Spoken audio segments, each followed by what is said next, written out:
Yep. All right, we are live. We just got Zach here. Sunny Days Media Football Show. It is Championship Monday. We've got only two games on here today. We've got the Commanders in Philly, and the Bills are once again in Kansas City. Commanders game, NFC game is going to be at 3. AFC game is going to be at 6:30. Looks like Fox has the NFC. CBS has the AFC, so I guess that means NBC is getting the Super Bowl. Who does that mean we're going to listen to? Does that mean we get For Kirk NBC? Herbstreit? For the Super Bowl? Brady for the Super Bowl. No, Fox has the Super Bowl. Yeah. So Fox is getting it. Wow. Okay. That's kind of terrible. That was? Don't love that. All right. Yeah, it's a little weird, but what can you do? Zach, we still have no video on you. No, my video is working for me. Nope. Do you have it, Facino? I have nothing here on my screen. I do not. Okay. Interesting. Let me leave and join back. All right. We're going to get started here. So in the past week, there's been some obvious openings, right? The Jets were open. The Saints job was open. Jacksonville was open. And the Bears and the Raiders as well. In that time, Detroit lost both their offensive and defensive coordinators. Aaron Glenn went to the Jets. Ben Johnson goes to Chicago. The Raiders hired Pete Carroll. The Saints still have no head coach. Jacksonville hired Liam Cohen as their head coach. And who'd they hire as their GM? I don't know. Ian Cunningham looks like will be announced, or if he has been announced already. So, do you want to? Why don't you start us out with Jacksonville, and then I'll take over with some of the other stuff. Yeah, it was probably the best week you could have had as a Jaguar fan over the last several years. Outside of that playoff win, you needed Trent Baalke gone. He's gone, and the way that he was removed was the number one candidate for them, or 1B, but however you want to rank him and Ben Johnson. They wanted both of them. Ben Johnson refused the interview because of Baalke. Liam Cohen decided to interview anyway. Decided that if he couldn't bring his GM in, he was going to withdraw his application, and he withdrew. And then Shad Khan, I'm sure that Trevor Lawrence's camp called up and said, "Look, you can't hamstring us with this GM."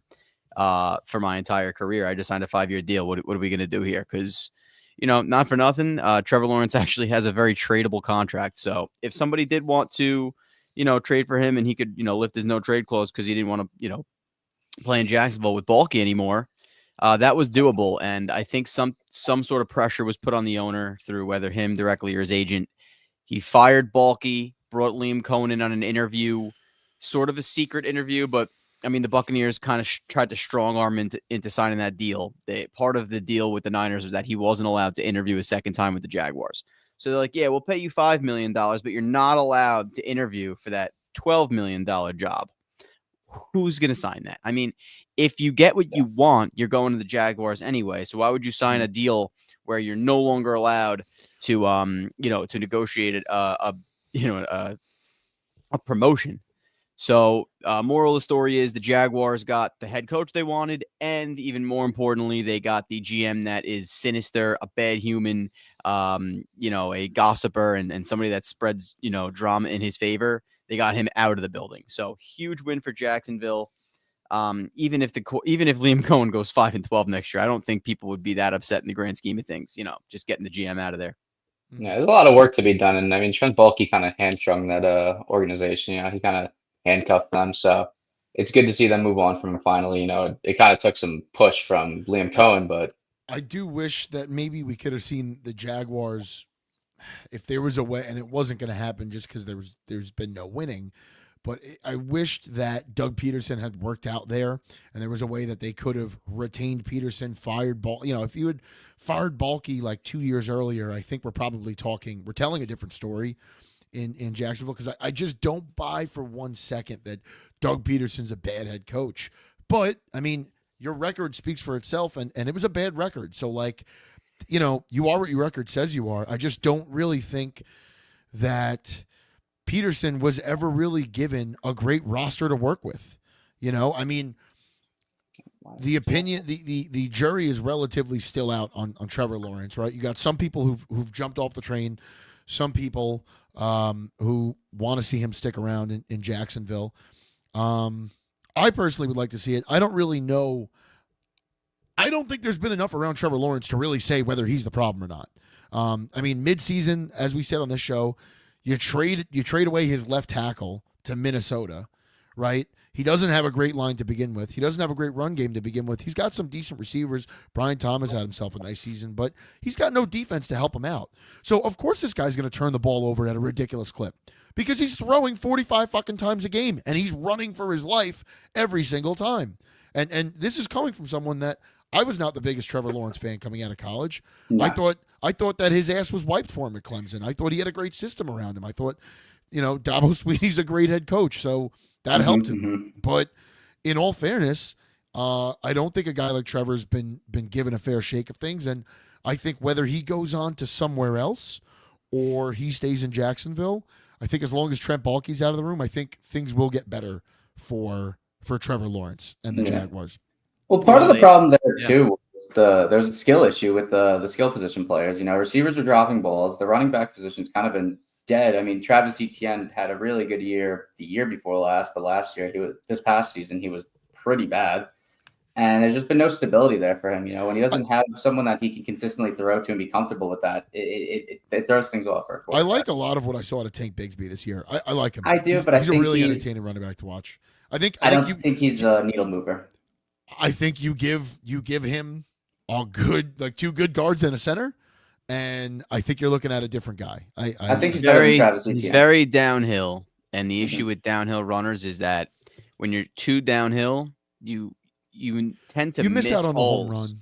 Yeah, and not only that, you miss that if it's not perfectly blocked. Sometimes you're running into your own people, you're running into players, you're running into linebackers. Like there has to be some element of patience. Which, look, the Jaguars need a guard. They need a center. They need, to address. Well, I guess your right tackle moved to left, right? They have a right tackle. They signed their left tackle. Look, they're okay. They're not good enough not to run the ball consistently. And that's the issue. When you sign a lot of these like offensive, schemes are calling for all these finesse linemen that are just 20 pounds too light. And when you have 4 guys that are too light, you're giving up 100 pounds total. So you're 3rd and 2, you're 4th and 1. You're not as competitive there. And when you watch the Eagles, I mean, Hurts is a good player. You'll see it today. Every 3rd and 2 and 4th and 1, the Eagles convert. So when you don't have that, you're putting yourself in such a bad position. And, the Eagles gain, 30, 40 pounds with Becton at guard over at most teams. They're gaining 20-something pounds with Mailata. They got veterans. Lane Johnson's a mover, even though he's more of a leaner guy. He's still a big freaking dude that's going to the Hall of Fame. Yeah. That team is converting. The Lions got some big dudes. They're converting on these 4th and 1s and 3rd and 2s. And that's really, nobody really, talks about it much, but when you can't convert there, you're limited. And when you're limited in that, down and distance, you're going to lose more games. You're going to be punting more. You're going to be turning the ball over more. And you're going to be at a disadvantage. Sack more, negative yards. Yeah, everything. A hire I forgot to bring up. We'll touch on it quickly. Brian Schottenheimer is hired in Dallas. Jerry Jones gets his yes man. Jet fans, you should remember Brian Schottenheimer. This was the idiot that called 4 straight runs to LaDainian Tomlinson on the goal line in the AFC Championship against the Steelers. I want to say this was 2010. Brian Schottenheimer's, I don't know. It's unfair to compare him to his dad. His dad. You can't fault him for that either. Which one? The Tomlinson. Oh my God, I can. When you've got Tony Richardson at fullback and you've got Mark Sanchez who could roll out. I mean, there was like 17 other things you could have done. There's got to be some more creativity. I think there. if it was But if it was a 30-year-old LT, if it was a 28-year-old LT, I wouldn't fault you. Was he 34 at the time? LT on the end of his career, yeah, I'm gonna fault you. That was He was it's the best. He's the best goal line running back of all time. he was the best. He was. At You one give point him in a his run or career, he two, but was. once it doesn't work once or twice, you got to move off of that. You got to. I don't have I never had the problem with them going for it on fourth there. But listen, let's get away. It from is that, all right? right. That was- Yeah. So, that's One so thing I do horrible wanna talk hire. about with I know you mentioned the Raiders are still looking for their coach. I think no, they're not. They hired Pete Carroll. Oh, you're right. You're right. Who's still looking for their coach then? Saints. The Saints. I think the that's who it Saints is. were banking on Aaron Glenn. Well, I think they're looking at Joe Brady, to be completely honest, from the Buffalo Bills. Hmm. That's who I thought the Raiders would go after. I think Joe Brady's going to get a job sooner or later, whether it's this offseason or next. But he's a good OC. He's been able to turn that Bills offense around after losing Stephon Diggs, after losing a lot of weapons, and just making a lot out of nothing there. I mean, obviously, you have Josh Allen, but there's not too much help there in the skill position category outside of James Cook. I mean, Keon Coleman's been all right. Dolan Kincaid's been all right, but none of them have been absolute game breakers. So to see him, put together a really good offense, put together a really good scheme with what he has been impressive. Yeah, it would make sense that the Saints are going to hire someone that's still playing because they haven't done anything yet. Once again, I think that they thought they had Aaron Glenn. I had thought that they were going to get Aaron Glenn. The Jets was kind of a shocker, especially everything that had come out from the media here in New York about how the Jets were running their organization and fucking what's his face, Brick Johnson, talking about Madden ratings and I did not think Aaron Glenn was going to want any part of that. But from what I heard, it's a 6-year contract. So here's what I think of Aaron Glenn. I think Aaron Glenn is a really good coach. I know that Dan made it a point to always have not always, but from time to time have Aaron Glenn address the entire team instead of just the defense at team meetings. And I think Dan was really giving Aaron the chance to kind of spread his wings and prove himself to be a head coach. Exactly. Now, I don't think you're hiring Aaron Glenn for his playbook, right? And I think if you're hiring any head coach for their playbook, you're a fucking moron. And I don't think most teams are doing that, right? But Aaron Glenn was not the best defensive coordinator, but he's a really stable he's a really stable guy. He's a good coach. Everybody around him loved him. There was a few players that came over from New Orleans to Detroit when Campbell and Glenn took over here. And so I don't think it was all Dan Campbell. I'm sure, guys like Alex Anzalone really liked playing for Aaron Glenn. So that's a good thing. If the Jets organization continues to operate in the manner that they've operated, it doesn't matter if Bill Belichick's your next head coach. I mean, it doesn't matter who the hell it is. If you're a disaster of a front office, it's not going to work. So I hope that's figured out. My dog is going nuts upstairs. Let me go figure that out. You guys keep going. Keep going on Aaron Glenn. Yeah. While we're on the Jets, they hired the Commanders' assistant GM, right? Is their new GM? No, they didn't. And they didn't? I thought they were going to. You have people that are happy about it, people that are upset about it.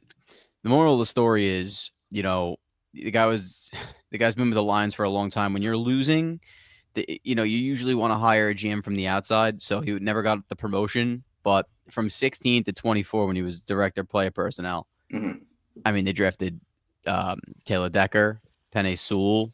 Yeah. They drafted Glasgow. They drafted Ragnow. Wait. What are we talking about here? We're talking about Lance Newmark when he was with the Lions. I mean, when he was part of the play, director of player, I think it was director of pro player personnel or director of college scouting. I can't remember. But look, at the end of the day, he's in charge of putting together the board and running the draft to an extent. And then obviously the GM has final say. But you got you got Decker and Sewell as tackles. You got Glasgow, Ragnow over the years. Like, you really had some studs. They got Mahogany in the 6th. That wasn't him. But the Lions seem to have figured out the offensive line plan. So my thing is, the Jets, you want to build through the line. You always build through the running game. You don't just say, oh, we're going to just draft a rookie quarterback and he's going to throw 50 times. You have to have a running game. You got to take some pressure off the guy. I thought Newmark would have been fine for that. Instead, they went with Darren Moogie. He was with Adam Peters for a little bit. They were scouts together in Denver. So still have a little bit of that connection, and he's awesome. And then he went to he worked his way up essentially, and he worked his way all the way up to as high as you can get with the Broncos, and he just continues to get promotions. So obviously the guy knows what he's doing. Obviously he's a great football mind, but like every GM, you need to get it right. You have to get this draft right, and then you have to get next draft right because the team's not good enough. But if you get this draft right, then the Jets are fine. The Jets had a lot of talent last year. Just because they didn't, play, to their potential doesn't mean that they don't have talent. So the guys that they're losing, Javon Kinlaw, everybody complained about him all year. The safeties, everybody complained about the safeties all year. They lost. They're losing Jamie and Sherwood potentially, but they could still re-sign him. I guess CJ Mosley will be back. I don't know how great CJ Mosley will be, but I don't think you're banking on CJ Mosley next year. I think look, he's back. They're great. not. If not, the talent's not necessarily elite, but at the same time, you lost guys and you created holes where you could have argued there were holes while those players were playing. So did you get that much worse? Can you get better? I think you have to, if you're the Jets, and I say the same about the Giants, and it looks like the Giants kind of just pushed off firing everyone to next year. That's what it looks like, right? But like both the Jets and the Giants, they never do this. I hope if Aaron Glenn's taking over, I hope he has the opportunity to stand in front of the team and basically say exactly what Dan Campbell said 4 years ago. We're not going to win this year. We're probably not going to win next year. There are no starting spots that are set in stone here. If you don't want any part of that, tell us now, and we'll find a way for you to get out of here. And you have to let Aaron Glenn somewhat rip this down to the studs. Not completely, because there's good players here, right? There are building blocks. Yeah. Sauce Gardner was a building block. I know he had a bad year, but he's Garrett a building Wilson. block. Garrett Wilson, if he still wants to be here, is a building block. Brees Hall can be. Yeah. Braylon Allen, all of these guys. But there's guys. But if there's already a talent problem in New York. You can't have a talent problem and an attitude problem. You can't have fucking both, right? So if you're the Jets here, you got to let Aaron Glenn take over. Be honest with all these players. Mm-hmm. And if they want out, find them a place to go today. Don't find them a place to go in week 5 when you're fucking basically like pushed into a wall into trading for a 3rd round pick or a 5th round pick or a 6th round pick, right? If guys are not happy, if Garrett Wilson's not happy and doesn't want any part of this rebuild, get him the fuck out and get him out today. Don't go through training camp and then be mad when he doesn't want to come back from a hamstring injury in October. Don't do that. If these guys don't want to be here, let them go. And this is why the media Glenn sucks here. A clean slate. And Aaron Glenn's opinion, I mean, I'm sure it was brought up in the interview. And I know that you, Facino, you've got your opinion on Rodgers. I've got mine, right? We're on both sides. We're on opposite sides of the spectrum. At the end of the day, it's got to be Aaron Glenn's decision. Do you want Aaron Rodgers around next year? Because if you don't, let's do this now. Don't make this awkward. Garrett Wilson thing is a problem. It's the New York media issue because you have a decent player. The guy's 1,000-yard receiver, and because the Jets are not a 10, 11 win team, they've inflated the value of Garrett Wilson everywhere. Oh, Garrett Wilson's amazing. He's this. He's a top 10, top 5 receiver. He's going to go in the first round of fantasy this year, so he must be this top 5 receiver.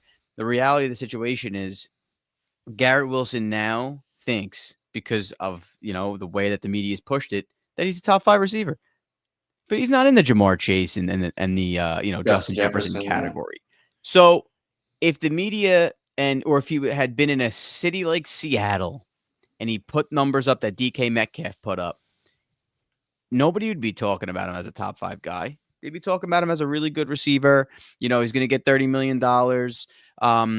But the push for him to go somewhere else to prove himself wouldn't be as big as it is in New York. So New York will push out a very good player due to the fact that the media basically runs the team in a way. But and ultimately, if the guy doesn't want to be here, then you gotta let it go. You gotta let it go. You gotta acquire your assets, and this is the way you rebuild things in New York, right? And it sucks. It sucks. I mean, When Campbell took over, we lost Jamal Agnew, we lost Marvin, we lost guys that were good players, but they didn't want to be here.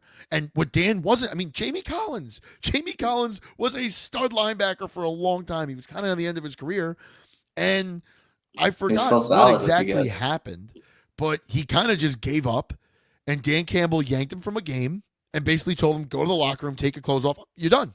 You're done. Because we could lose with you and we could lose without you. It doesn't make a difference. Get the fuck. I'm not going to have this here. I'm not going to have a cancer here. So, unfortunately, part of this process, you're going to be losing good players and contributors. But what you're gaining is 22-year-old, 21-year-old kids on 3 to 4 year deals getting paid $700,000 a year, and you have a chance to mold them. And at the end of the day, if you're a good team, I mean, those Tom Coughlin-led Giants teams, they played in the same city as the Jets, right? But they didn't have Garrett Wilsons, though. You never heard from Nix. You never heard from Amani Toomer. Yes, because Tom Coughlin, that was Tom Coughlin's team, right? Mm-hmm. Every single time John Mara basically publicly embarrassed this guy. I mean, 2 times he was on the fucking hot seat. He went out and won a Super Bowl. And that was a lot of luck. I get that. But he still did it. So it could be Aaron Glenn's team. But you've got to allow it. You've got to give the keys to him. And you can't neuter him. If he doesn't want Rodgers there, you got to get rid of Rodgers, whether that means release or trade. You've got to do that. Yeah. If he wants Rodgers there, then you find a way to keep them both happy. Yeah, absolutely. You can't force Aaron Glenn into building Joe Douglas's team. He needs to build his own team, and it needs to be. And if he wants to start fresh and rip it down to the studs, you need to let him do that, because it can get ugly, and it might get ugly, but it's a necessary thing. One thing I did notice. So when we lost Ben Johnson and Aaron Glenn, my anticipation that we were going to lose was that we were going to lose I don't know, Antoine Randall L on our offense and Kelvin Shepard on our defense. I don't think we lost Randall L. I think Ben Johnson said there was a rumor that. Well, there was a rumor that he was going to take Hank Fraley with him to Chicago, and Hank basically got not really a promotion. He's still the O-line coach, but now he's the running game coordinator, which is basically just a way for them to justify giving him another $3-4 million a year, right? That's what that is. An extra pay. That's the one thing that surprised me, and it does make me wonder if Chicago and the Jets are still cheaping out on their coaching staff, where the coach basically has an amount of money allotted to kind of pay these assistants. Exactly.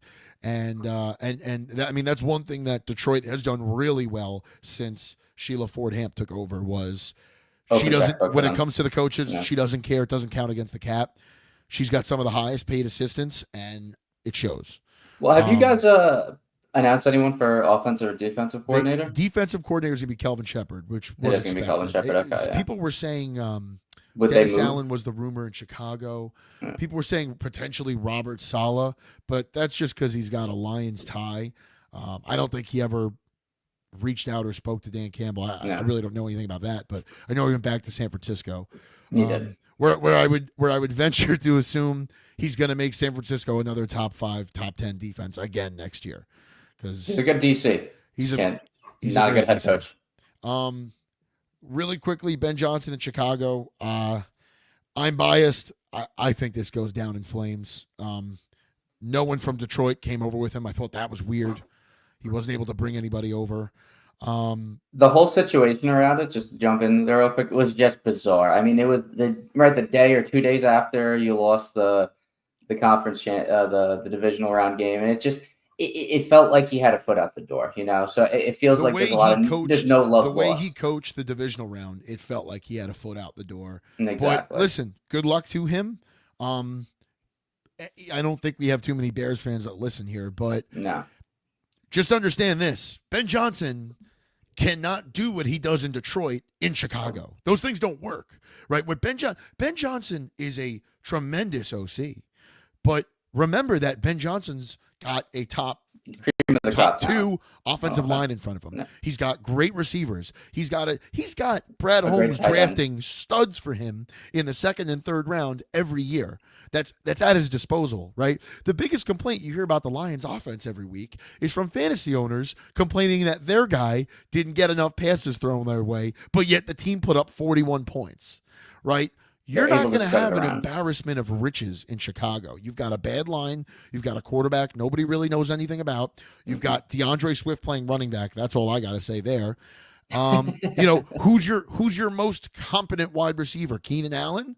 Keenan Allen, who can't stay on the field and is 35 years old, 33 years old, whatever it DJ is. Moore, who basically wants out. DJ Moore, who's people question how much that guy wants to play here. Yeah. And oh, by the way, Ben Johnson's an offensive guy. He's not a defensive guy.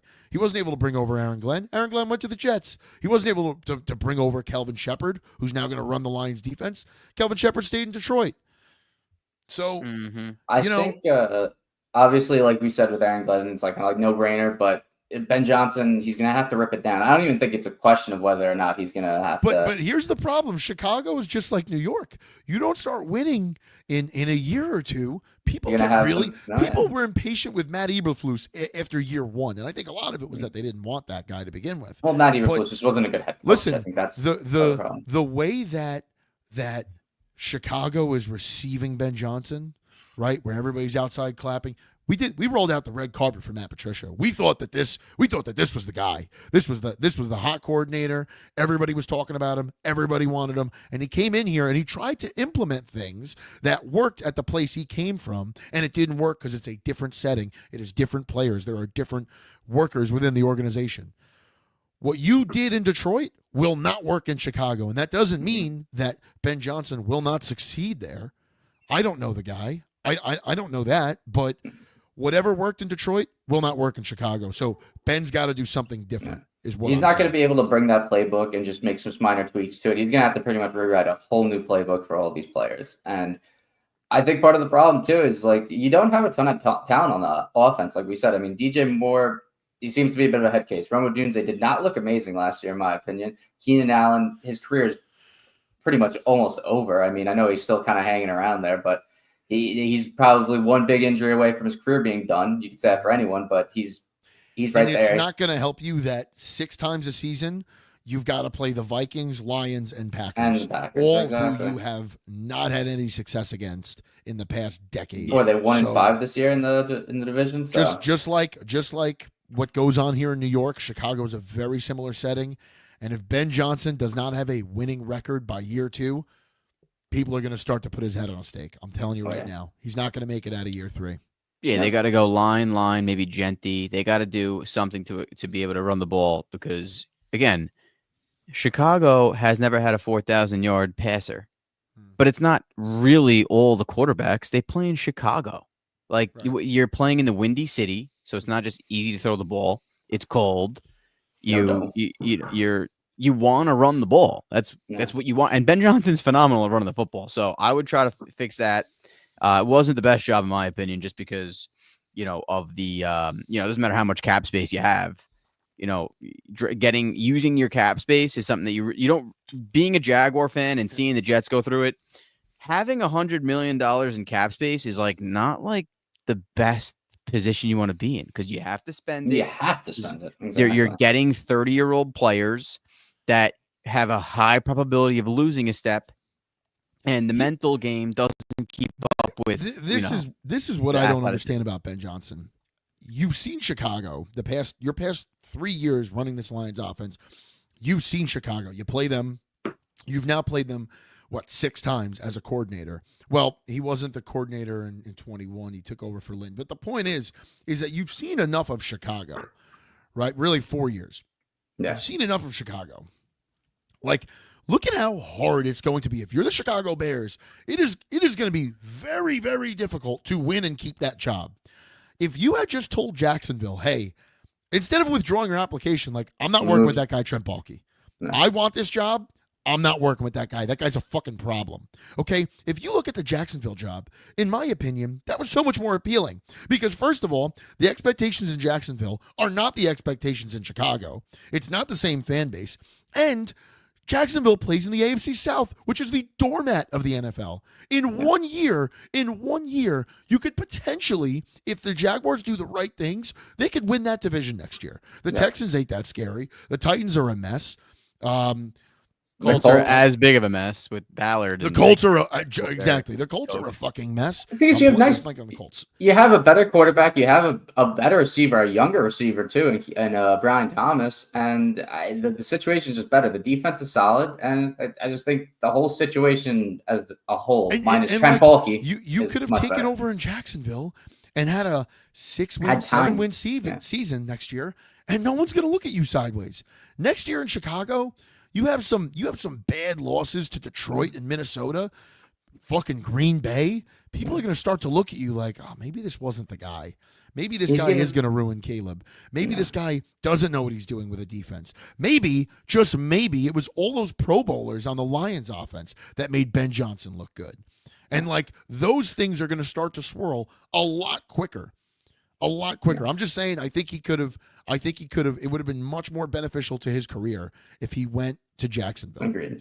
I think he's going to be coaching. He's going to be coaching as if he's staring down the barrel of a gun, coaching in Chicago. You know, every mistake he makes is going to be put under a microscope, and he's going to be fearful of those mistakes. So he can't run like you said. He doesn't have the weapons. He doesn't have the ability to run that offense, but also he can't run it as aggressive as he did in Detroit. Just by the simple fact he's going to be afraid to make a mistake. Because a few big losses, and there's already going to be questions up. He's gonna coach nervously, and it's a recipe for disaster. I still think he could be good. I still think they have some talent there, but let's get into today's games here. Championship Sunday. Ventured down into the basement. First game here, we've got Chicago. Yeah, we got the Commanders and the Eagles. 2040. Got Commanders and the Eagles. I want to say I saw a 6.5 point spread. Yes, last I saw. Start with you, Zach. Who's winning today?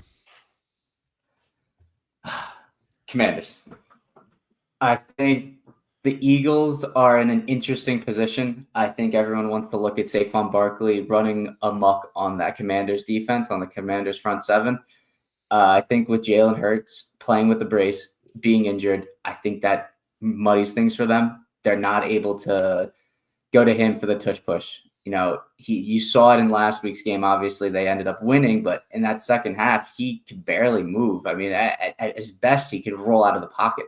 He couldn't scramble, and he couldn't drive the ball downfield. They just had to hand it to Saquon, and yeah, it worked because of the conditions, because of the Rams also having a weak front seven, not being good against the run. But here, the Commanders can scheme towards that. They can go into the game knowing we need to stop Saquon. No shit, but when you need to make Jalen Hurts beat you here, I mean, outside of his tremendous Super Bowl appearance, he hasn't been the best quarterback in the league. He's been solid, but you need to let him beat you. No, he's had a bad season. You cannot let Saquon Barkley beat you, because if you let him run amok, he gets 30 carries and he's over 150 yards. You're going to lose the game.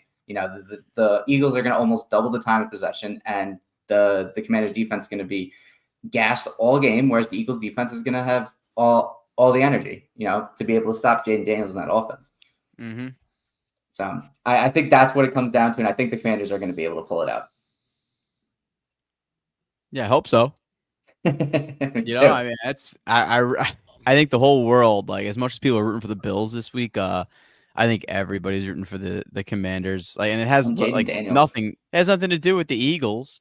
Like the Eagles, everybody hates Philly. Everybody hates the Eagles. That's what it has to do with. Not like the Chiefs, I'm though. rooting for Saquon. I'm always rooting for that guy. Yeah, there will be. Obviously, you have your Eagles fans, but less about the Eagles than it is about the fact that the Commanders are what every freaking franchise, and there's fans of 32 teams, and there's about 15 teams every year that are in the same boat as the Commanders.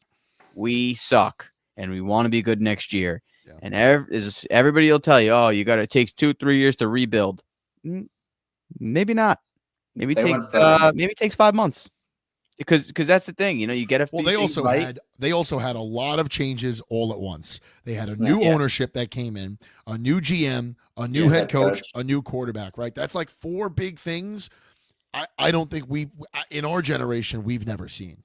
Look, they did it though. It's doable, and now it gives hope to these teams like the Jaguars and the Jets that want to tank again. And it's like, you want to tank. You tanked in 2016. You tanked in 2020. You want to tank in 2024. It's not getting you anywhere. The only way to win is by getting draft picks or by using your draft picks, hitting on them, getting a quarterback, and bringing in veteran talent that can lead your team. That's what the Commanders have done. They paired it with a great OC, a guy that's been Cliff to the Kingsbury's been playoffs. great. Like they did it right. Dan Quinn was always a very good head coach. Like he's got that shit stain on his fucking resume with the 28-3 in the Super Bowl. But like this guy, Not his other fault. than that, I mean, well, I guess it is his fault. He's a well, coach. it's a simple. He was the head coach. It's a You lot. should have of his been fault. telling But fucking Kyle Shanahan, stop fucking doing what you're doing. you should have been on running the ball. Like Yeah. you should have. You should like just like. As much as I don't want to blame Dan Campbell for the loss last Saturday, like you should have told Ben Johnson, run the fucking ball. Mhm. Like cut the trick plays out here, run the fucking ball. So I want to say the command. I'm not going to be salty here. Like I want to see the Commanders go to the Super Bowl. They beat us. It is what it is. I'd rather see them in than the Eagles. I just like the logical part of my brain just thinks that Saquon is like, and it's not going to be a Nick Sirianni thing. It's not going to be although the Eagles defense has looked good. They looked real good last week. They're phenomenal. They were able to get to Matt Stafford and like shake up Time that whole after Rams time offense. after time. But I just that's what I think is going to happen. That we're all going to get excited about Jaden Daniels, and The you know, thing is, Saquon's though, going to rush for 200 yards, and they're going to win a 17-14 game. even though the Eagles won last week, the Rams are right there. I mean, the Rams had every chance to beat them, and you saw that the Eagles just were not able to really blow the doors off They that couldn't. game. They They couldn't let put the game Rams away hang totally. around. Yeah. And, I think this week, if they're able, they need to stop Saquon Barkley, because I don't think Jalen Hurts is going to be able to take you past Jaden Daniels. It's just simple. Jaden Daniels is a better quarterback. It's just going to be a matter of fact if you can hold Saquon Barkley, limit his gains, and hopefully create some negative plays. Facino, you have the Eagles winning today, or you have the Commanders? I want to see the crowd. I want to in an hour or so. Game's what, 3:00? Yeah.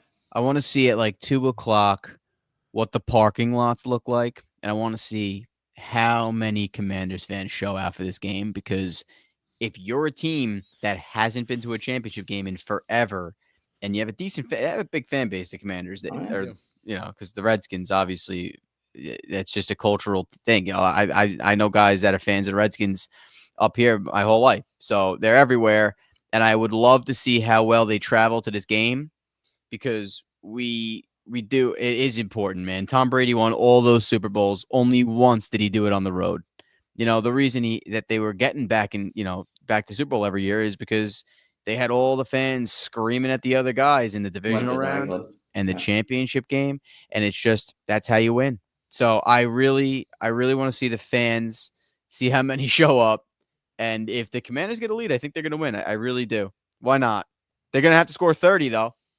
Oh yeah, they're going to put up points, and it's hard to score 30 when you're playing from behind. When they played the Lions a few weeks ago or last week, they played, or 2 weeks ago. No, it was last week. Divisional round. Yeah. It was Saturday. Yes, you're right. When they it feels like forever ago. It's crazy, right?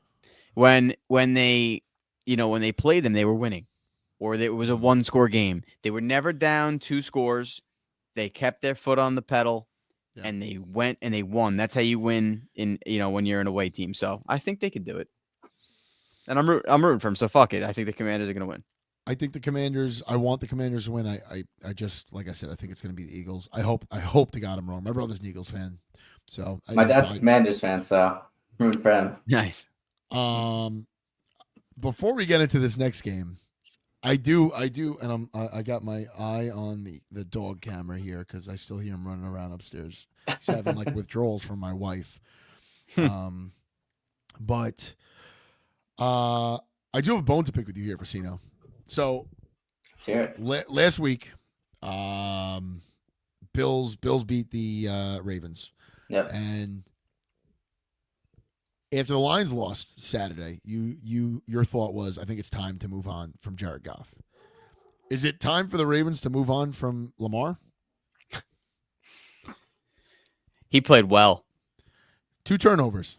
2 turnovers, yeah. He did not play well. But here's the thing. And listen, and hear me out. This is not coming from a place that I think they need to move on from Lamar? No, I think that's asinine. Lamar's an MVP candidate. Lamar might win the MVP this year. I think Lamar's Probably. fantastic. Okay, Lamar's not the problem there. He had a bad game. Lamar did not come out and play good football. And Lamar, credit to Lamar, he came out and he blamed himself for that loss. And he really shouldn't have, because Mark Andrews gave up that game. Let's be honest here. Mark Andrews doesn't fumble or he catches that 2-point The bottom conversion. line is that he didn't play a perfect football game, but it's the playoffs. And how many times have you seen whatever happened with Mahomes and Brady?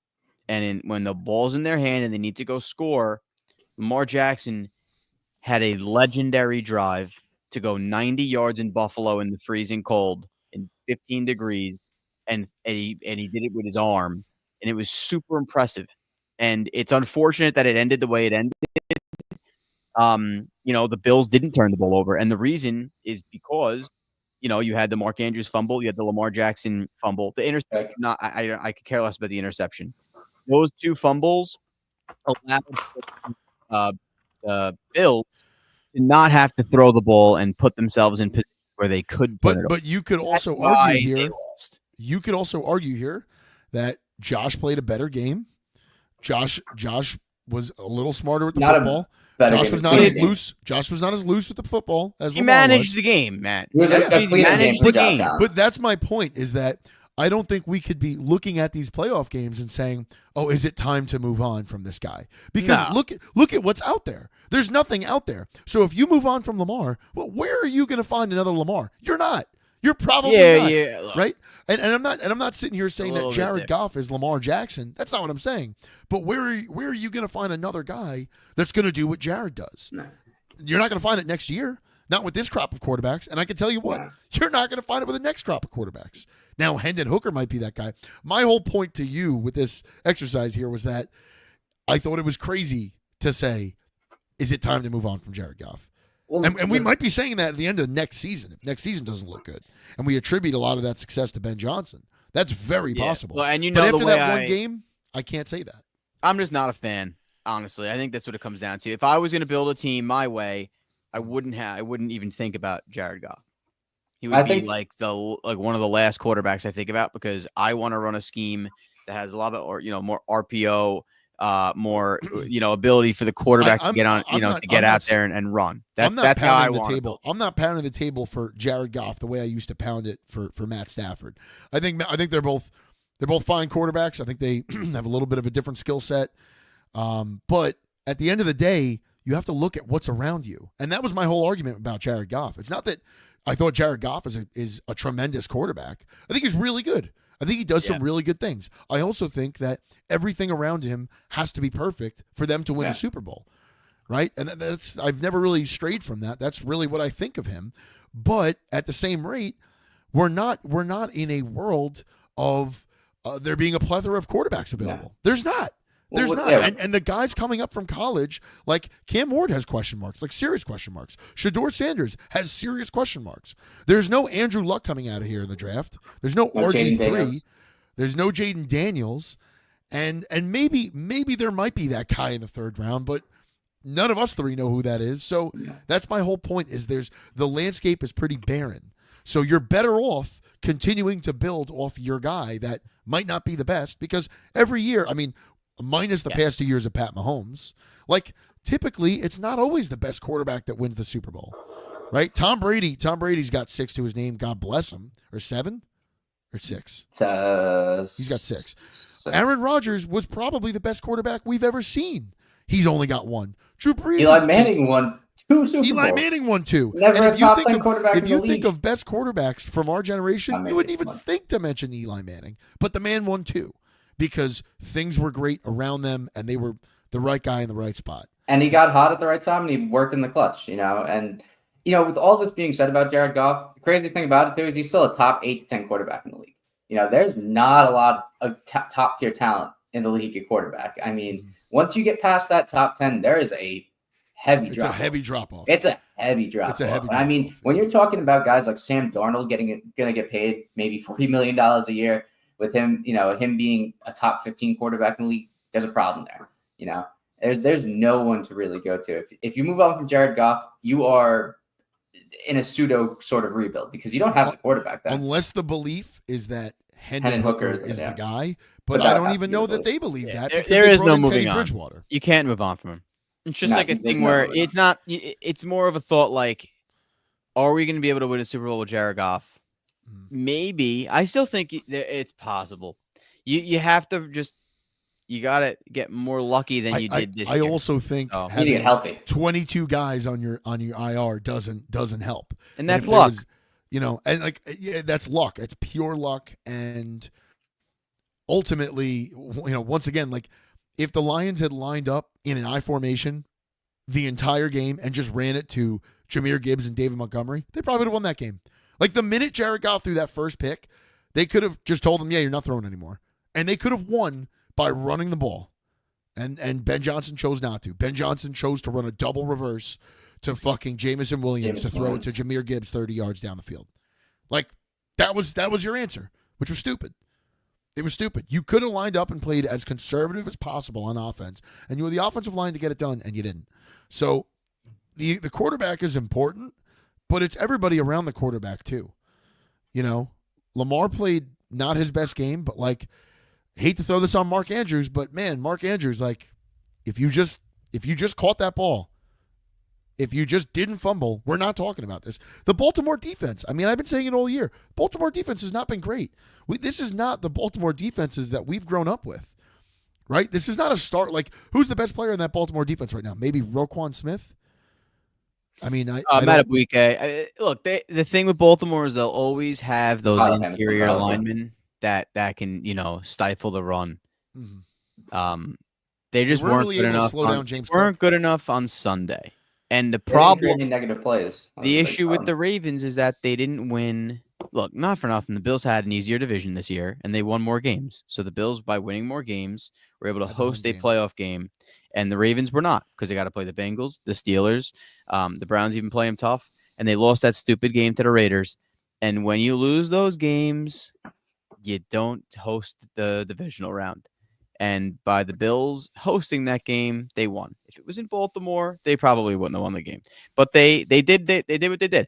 I'm rooting against them this week. I never want to see the Bills win a Super Bowl, and that's just who I am. I mean, who cares? Is that why you're wearing Jamal Charles right now? I love the Chiefs today. I've always been a Chiefs fan deep down. I was a Chief for a bunch of years in Mineola. You're honest about it, and I respect the hell out of that. Who do we think wins this game today? I know who I want to win. I know who I want to win. I think you sound like you're on the same boat as me with the first game. The thing is, I think whereas in the first game, a lot has to go right for the Commanders. They need to play a nearly perfect game to win against the Eagles.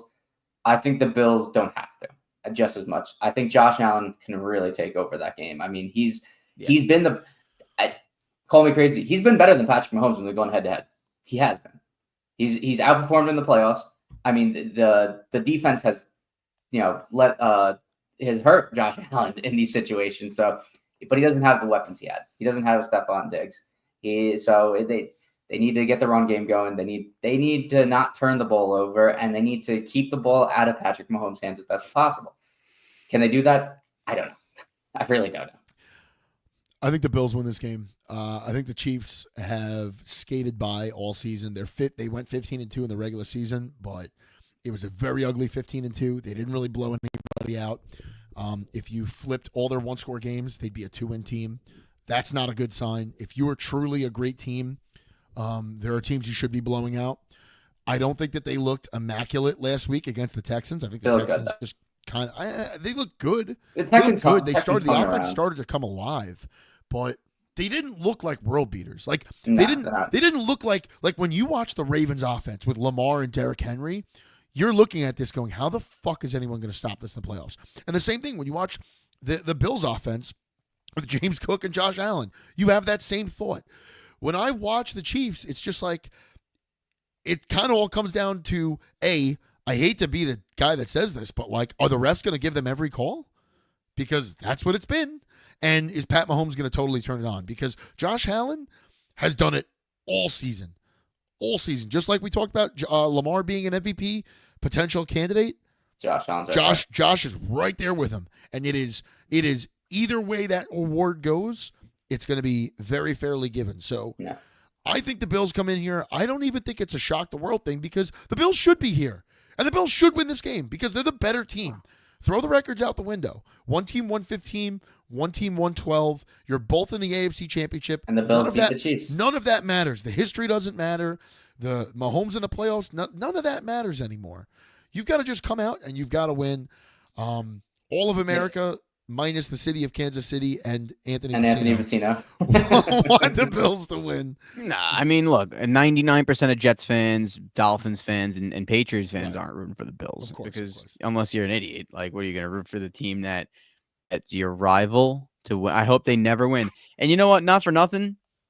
The Chiefs win every year. Like, who do I care? I almost like that they win every year because at least all the other fans that talk shit, their fucking team loses every year too. So fuck you. You know, you think you're better than the Jets? Your team can't win a fucking Super Bowl because the Chiefs win. And that's just what it comes down to. The amount of texts I got after the Lions lost last week from Jets and Giants fans. Yeah, like, fuck you. You're not even in the conversation. What are you talking about? They're not even close. And when the Chiefs win year after year, it makes all the other fans look stupid.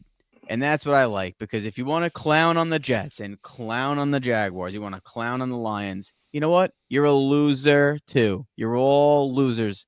The Chiefs are the ones that run the NFL, and I'm sure that they could lose.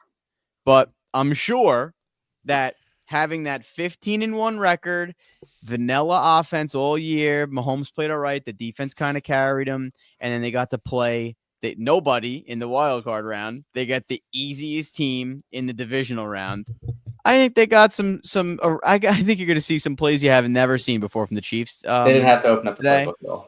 Yeah, this playbook's going to be wide open, and it was they got shit that was designed for this game at this point in time. You got the best play caller, the best offensive mind in football on that squad. You also have the best defensive mind in football over there. So good luck to Buffalo. May the best team win. I would never root for that team. So they need to run the ball heavy today. They need to need to see Josh Allen have a big game with his legs. You need to see James Cook. I hope Josh Allen runs. Runs around today. Well, that's the way they're going to beat them. Eagles center was just announced out for today. That's not good. Yeah. All right. Good spot to end on. Do we have anything else here on Championship Sunday? No, nothing else. I mean, I think it's gonna be a fun Sunday, fun Championship Sunday. You hope we got some close games, no blowout. And then we get the Senior Bowl next week. So that's the Senior Bowl is going to be awesome. They allow juniors to come. Anybody that's declared for the draft is now allowed to go to the Senior Bowl. It's a literal all-star game, and these practices are going to tell you a lot about the linemen. That's the way it should be. Yeah, there's no reason for people not in the draft. Right. Wait, that's next Saturday, right? Yeah, but the practices are starting on Tuesday or Wednesday. Oh, I might be able to actually, if I'm on paternity leave here I hope this baby comes this week. So I'll be able to watch some of that. All right. Thank you, everyone, for tuning in, and we will see you all next week. Let's go Bills. Let's go Commanders. Let's go Commanders. Go Bills.